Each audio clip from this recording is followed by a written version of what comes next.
Thank you very much. Michael and I are making a habit out of this. This is our third evening together, talking mostly about housing issues. We're going to take a break tomorrow night? Mm-hmm. Yeah, probably get back together next week.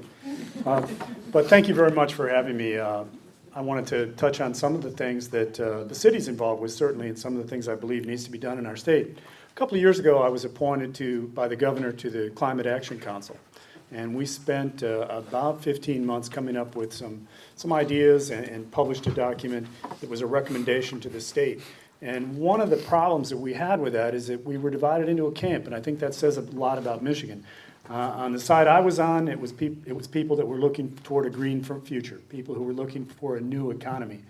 But there were representatives of all the auto companies there were representatives of many industries in the state, and they kept looking backward, kept saying, well, you can't do that because it's gonna endanger the auto industry, it's gonna do this. And about 6 months into the effort, I finally said, and I should have said it earlier, folks, what we've been doing in Michigan isn't working, and we have to do something different, and we have to take a new look at the way things are moving.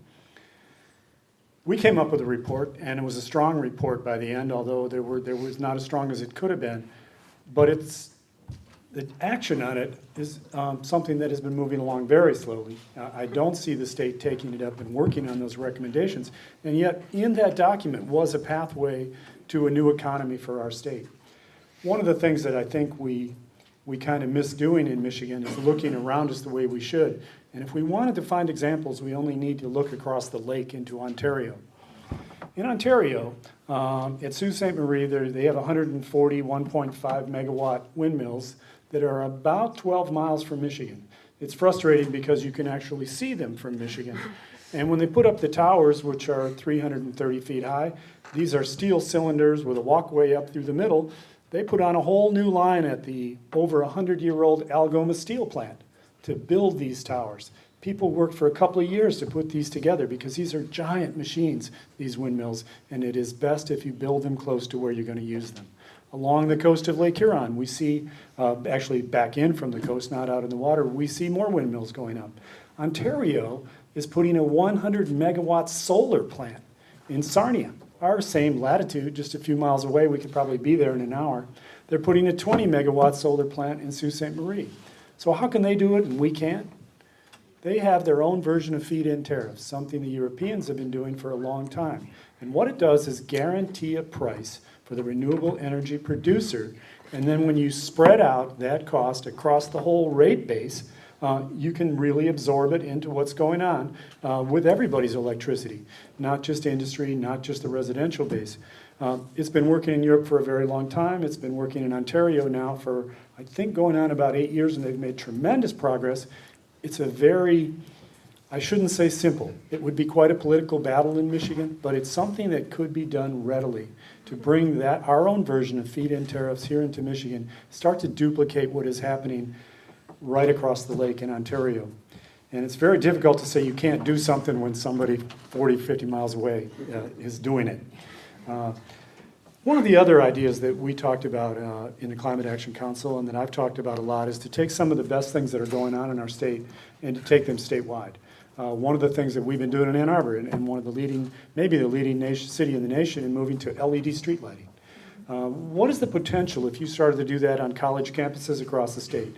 If every Walmart that was built had to have their parking lot and their store lit with LEDs, and then the production of these lamps right here in our state, what kind of potential is there for that if we wanted to look at a green economy?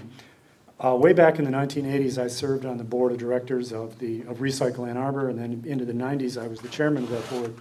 And we were buying recycling trucks. For a very long time, at least as soon as hybrids came out, I've been trying to get the auto industry to build a hybrid recycling truck. Take a look at what we're doing with our buses and the kind of fuel savings we're achieving here in Ann Arbor. The EPA right here in Ann Arbor is working very hard on a recycling, or a hub that goes into a vehicle that when you put the brakes on, it charges a hydraulic system, so not even charging a battery, and then the thrust that is given to that vehicle as it takes off from compressed hydraulics, you release that pressure. They're using it on UPS trucks right now. They even have one that sits into the front axle of a rickshaw, something the Chinese are interested in. As you can imagine, I'm waiting as an aging bicyclist. I can't wait. It has the ability to get your bicycle up to 16 miles an hour coming off of a dead stop. In a recycling truck, all you do is stop and go. You go 100 feet, you stop. You go 100 feet, you stop. We have an auto industry in this state that is building trucks as we speak. They're building large vehicles, they're building small vehicles. Take the hybrid technology that we think is best used in a very small vehicle, a small Chevy, a Toyota, and keep doing that, but bring it into larger vehicles where you can see it in action in our buses, which are made in part by General Motors with UAW workers, and put that into a whole new vision for recycling and garbage trucks that cities across the United States would be anxious to buy. We're doing a lot more in Michigan, in Ann Arbor, that I think could be adopted in the rest of the state of Michigan. We have a standing order, so to speak, an offer out, and this is related to something I put out back in 2005 called the Mayor's Green Energy Challenge, where we're trying to move the city to using 30% renewable energy by 2010 for city government. And having to do with that, we have a standing wind purchase offer out there for. We've been very hopeful that Michigan will be able to move in this. So one of the things we're doing is saying, if you can supply us with wind energy, we will sign a 20-year contract to buy that energy. The same kind of thing that we try to do with all of our purchasing, which is to spur people into making green decisions in production and how they go. But maybe the most important thing that we could do to turn around our state is to refocus on our cities. The focus doesn't need to be on serving industry so much as it needs to be on making cities a place where people want to live. A walkable, bikeable city. We're making tremendous progress. We put out a goal a few years ago to increase our bicycle lane system by 300%. We've already met 500% increase in our bicycle lane system. It was relatively easy because we started out with very few. The new goal is a doubling of that within the next 5 years. We've met our first goal, we're setting a new one. We're trying to build a walking community, and we've won several awards for that.